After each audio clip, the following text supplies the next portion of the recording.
आज हम ऐसी सीरीज का रिव्यू कर रहे हैं जहां CIA की टीम एक खतरनाक मिशन को पूरा करते हुए हर बार नई मुश्किल में फंस जाती है। सीरीज की शुरुआत में हम देखते हैं ल्यूक ब्रूनर को, जो कि CIA का बेहतरीन एजेंट होता है, लेकिन मिशन के दौरान उसका नाम फिन हॉस होता है। जल्द ही वो रिटायर होने वाला था। ल्यूक ब्रूनर की फैमिली में उसका एक बेटा ऑस्कर है, जो कि मार्केटिंग एप्लीकेशन बनाना चाहता था, लेकिन ब्रूनर को लगता था कि वो ये काम नहीं कर पाएगा, इसलिए वो इस पर इन्वेस्ट करने के लिए राजी नहीं होता। उसकी एक ग्रैंड डॉटर रूमी भी होती है, जो कि ऑस्कर की बायोलॉजिकल डॉटर नहीं थी। ऑस्कर जब अपनी गर्लफ्रेंड सैंडी से मिला तो वो प्रेग्नेंट थी। ल्यूक अपनी बेटी एमा से बहुत प्यार करता था। एमा एक परफेक्ट डॉटर है। कार्टर उसका बॉयफ्रेंड है। ल्यूक की अपनी वाइफ टेली से 15 साल पहले डाइवोर्स हो चुकी थी, लेकिन डाइवोर्स की वजह ल्यूक ही था, क्योंकि CIA की जॉब की वजह से वो अपनी फैमिली को टाइम नहीं दे पाता था। वो अभी भी टेली से प्यार करता था और उसके साथ जिंदगी गुजारना चाहता था, लेकिन टेली का अब एक बॉयफ्रेंड डॉनी होता है। ल्यूक की फैमिली में सबको यही लगता था कि वो फिटनेस इक्विपमेंट का बिजनेस करता है। बैरी ल्यूक का बेस्ट फ्रेंड और CIA एजेंट है। ल्यूक और बैरी सालों से इकट्ठे काम कर रहे थे, ल्यूक फील्ड पर और बैरी ऑपरेटर के तौर पर, क्योंकि बैरी को हार्ट प्रॉब्लम था। रूमी की बर्थडे पार्टी में एमा सबको बताती है कि वो अपनी जॉब के लिए कोलंबिया जा रही है। 6 हफ्ते गुजर जाते हैं। ल्यूक ब्रूनर रिटायर हो गया है और उसकी फेयरवेल पार्टी हो रही होती है। आर्डन और रू उससे पूछते हैं कि रिटायरमेंट के बाद क्या प्लान है, तो ल्यूक ब्रूनर कहता है कि वो टेली के साथ वर्ल्ड टूर पर जाएगा। उसी वक्त बैरी उसे बुलाकर ऑपरेटिंग रूम में लेकर जाता है। बैरी बताता है कि उनका एक एजेंट पांडा एक मिशन पर गयाना गया है। फिर वो ल्यूक को एक पिक्चर दिखाता है उमर पालोमा की, जो कि इल्लीगल वेपन्स का कारोबार करता था और ल्यूक ने 25 साल पहले उसे ठिकाने लगाया था। उसका एक छोटा बेटा बोरो भी था, जो कि अकेला रह गया था। फिन हॉस ने ही उसकी परवरिश की थी और उसे लिखाया पढ़ाया था। वो नहीं जानता था कि फिन हॉस ने उसके बाप को मारा था। उसको यही लगता था कि फिन हॉस उसके बाप का दोस्त है। बैरी बताता है कि बोरो अपने बाप का इल्लीगल वेपन का बिजनेस आगे बढ़ा रहा है और उसके पास न्यूक है, जो कि एक्सप्लोसिव वेपन है, जिसके फटने से बहुत तबाही हो सकती है। बोरो का एक आदमी ट्रॉय इस न्यूक की नीलामी करने यमन गया है, जहां बहुत खतरनाक लोग इस वेपन को लेना चाहेंगे। ट्रॉय को पांडा की सच्चाई मालूम हो चुकी है, लेकिन वो अभी तक बोरो को नहीं बता पाया, क्योंकि बोरो सिक्योरिटी रीजंस की वजह से मिडिल ईस्ट का कोई फोन नहीं उठाता था। अगले 36 घंटे में ट्रॉय वापस आकर बोरो को पांडा की सच्चाई बता देगा और हमारा भी पांडा से कोई राब्ता नहीं हो पा रहा, इसलिए ऐसे आदमी को कैंप भेजना होगा जिस पर बोरो भरोसा करता हो, और फिन हॉस ही एक ऐसा शख्स था। ल्यूक कहता है कि वो रिटायर हो चुका है। बैरी कहता है कि हेडक्वार्टर से ऑर्डर आए हैं, ल्यूक को जाना ही होगा। ल्यूक गयाना में बोरो के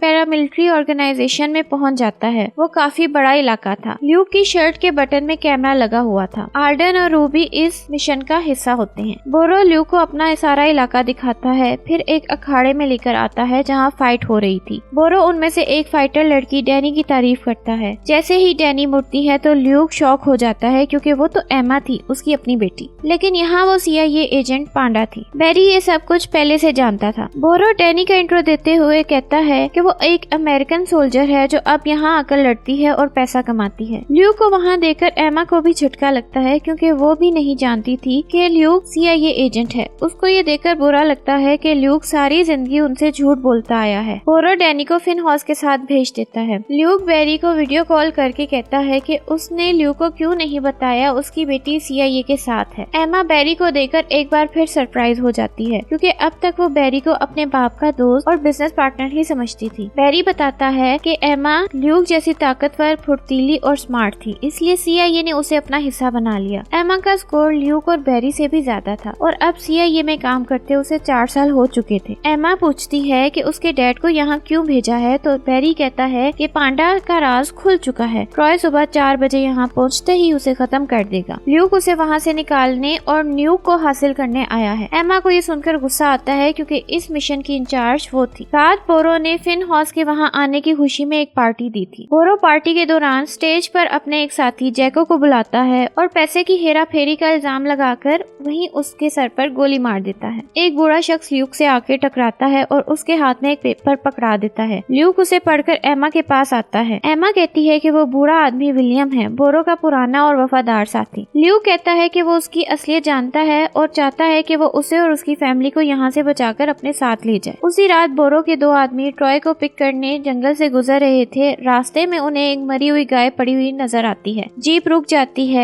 एमा और ल्यूक वहीं छुपे हुए थे, वो निकल कर आते हैं और उन दोनों को मार देते हैं और जीप को लेके वहाँ से निकल जाते हैं। अब वो वहाँ पहुँचते हैं जहाँ ट्रॉय अपने आदमियों का इंतजार कर रहा था। ल्यूक जीप से उसे हिट करके मार देता है। फिर एमा के कहने पर तीनों बॉडीज को दरिया में ठिकाने लगा दिया जाता है। उसके बाद एमा और ल्यूक कैंप में वापस आती हैं। एमा ल्यूक को उस जगह की लोकेशन समझाती है जहाँ ल्यूक रखा गया था। फिर वो अपनी ऑटोमेटिक गन दिखाती है जो पैसे चुराकर उसने यहाँ की ब्लैक मार्केट से खरीदी थी। ल्यूक कहता है कि जैको इनोसेंट था, वो पैसे तुमने चुराए थे। वो एक छोटी गन ल्यूक को भी देती है। एमा कहती है कि जल्द ही बोरो को ट्रॉय के गायब होने का पता चल जाएगा और उसका पहला शक सीधा फिन हाउस पर आएगा। ठीक उसी वक्त बोरो की गुस्से भरी आवाज आने लगती है और वो फिन हाउस को बाहर बुला रहा होता है। फिन हाउस बाहर आता है। सुबह हो चुकी थी। बोरो का साथी केन कहता है कि ट्रॉय गायब है और उसने फिन हाउस और डैनी को जंगल से निकलते देखा था। उसी टाइम दरिया में तीनों लाशें बहती हुई आ जाती हैं। बोरो उनकी गर्दन पर तिरछा वार देखकर समझ आता है कि ऐसा वार फिन ही कर सकता था। ल्यूक और एमा वहाँ से भाग निकलते हैं। बोरो भी उनका पीछा करता है। ल्यूक और एमा सूटकेस की जगह पहुँच जाते हैं।